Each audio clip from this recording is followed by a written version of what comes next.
Today we're going to be checking out why NFL games are played on Sundays. Now it's something that I thought about before, and you know what, I weren't too sure why. Why always a Sunday, not a Saturday or Friday? So yeah, let's just get straight into the video and find out. Have you ever wondered why the NFL plays games on Sundays? What's up? Who we got? Oh my God, Von Miller! It might seem like a simple question and even more obvious answer. However, the real answer is quite complex and fascinating. It has to deal with money, politics, and power. Oh, politics. In this video, we'll take a look back at the origins of the NFL and how it became the most dominant force in American sports.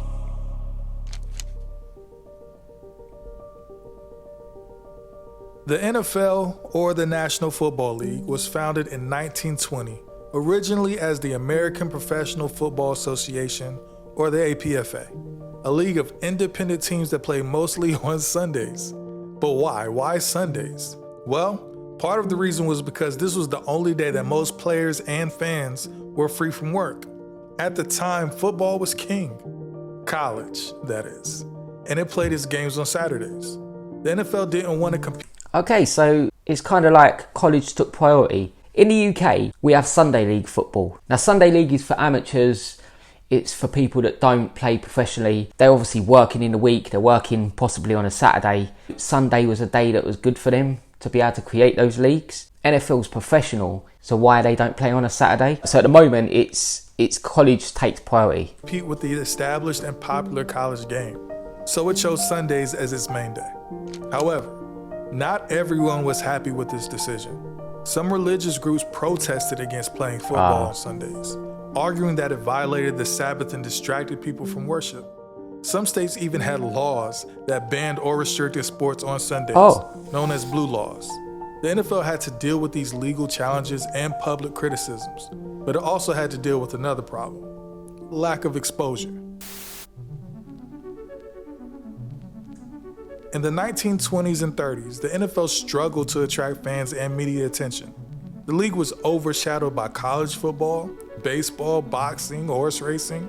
The NFL had no national television contract, no consistent schedule, no playoffs, no Super Bowl. The league was all... So this was before the Super Bowl. If you know, let me know in the comments the first year that the Super Bowl started. Do you know what? It might even say it in this video, but I'm sure when they talk about the Super Bowl, they do say a number. Now I'm thinking about it. I've only recently learned about different stuff with American football. But yeah, let me know in the comments, when was the first Super Bowl? Also plagued by instability as teams frequently folded or moved to different cities. The league needed a boost, and it got one in the 1940s and 50s, thanks to two factors: World War II and television. A state of war. Television changed all sports. Between the United States. World War II disrupted many sports leagues, but it also created a demand for entertainment and patriotism. The NFL capitalized on this by promoting its players as heroes and role models, and by staging patriotic ceremonies before and during games, which can still be seen today. The war also reduced... So that's why sometimes in the games, right? I know when they do the NFL games over in the UK, they have planes go across and stuff like that. So that's the reason to it. So yeah, it started in World War II. Reduced the talent pool for college football, giving the NFL an edge in quality. Television was another game changer for the league. In 1951, the NFL signed its first national television contract with Dumont Network, a pioneer in broadcasting. This is the home of professional football, the Dumont Television Network. The deal was worth $75,000 per year for 13 games. Although Dumont was a small network with a limited reach, it gave the NFL a platform to showcase its product to a wider audience. The NFL also benefited from the growth of television sets in American households, which increased from 9% in 1950 to 87% in the 1960s. Gosh! That's a big jump. They realized that television was the key to its success, and it started to shape its schedule around it. In 1956, the NFL introduced its first championship game on national television, known today as the Super Bowl. Oh, okay. 45 million Explains. In 1961, the NFL moved its championship game from Sunday afternoon to Sunday evenings to avoid competing with other sports and programs. In 1961, the NFL signed a new television contract with CBS for $4.65 million per year for 14 games. However, there was a catch. The new contract came with a condition. Congress had to pass a law that would allow the NFL to pool its television rights and sell them at a package to one network. Oh. That would prevent the individual teams from negotiating their own deals with local stations, which could create unfair competition and imbalance within the league. Congress agreed to pass the law, but it also added a provision that would protect college and high school football from being overshadowed by the NFL. The provision stated that the NFL could not broadcast its games on Fridays or Saturdays during the fall season. This effectively banned the NFL from playing games on those days. The law was called the Sports Broadcasting Act of 1961, and it gave the NFL a huge advantage over other sports leagues. How? It allowed the NFL to negotiate lucrative contracts with one network while also ensuring that it would not face any competition from college or high school football on Fridays and Saturdays. The law also cemented Sundays as the main day for the NFL. The NFL could play games on other days like Mondays, but only if they did not interfere with college or high school games.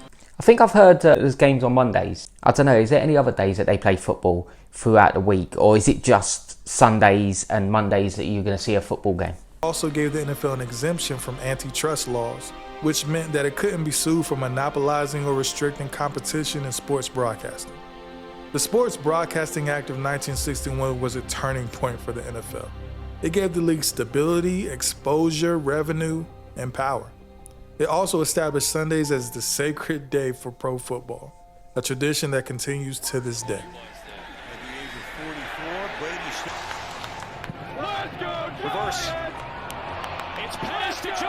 This stadium is actually just down the road from me. So this is the UK football team that I support. This is their stadium. I go to this stadium quite a lot. I've always wanted to go to one of the American football games that are there, and it does look amazing from what I've seen on the NFL game days that they do there.